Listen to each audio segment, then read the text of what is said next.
آج عمران خان نے جیل میں پارٹی قائدین سے بڑی اہم ملاقات کی ہے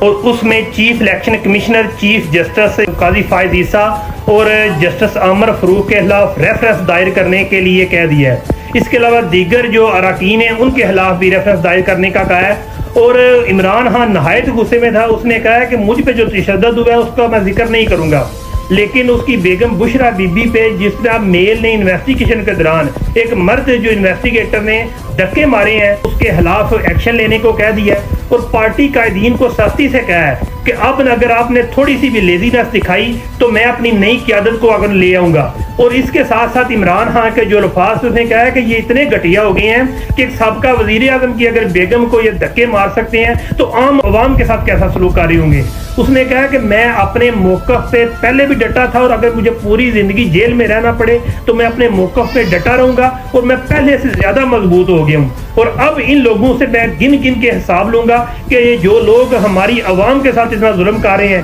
جو کہ میری بیگم کو سابقہ وزیر اعظم کی بیگم کے ساتھ ایسا کر رہے ہیں، وہ عام بندے کے ساتھ کیا کر رہے ہوں گے۔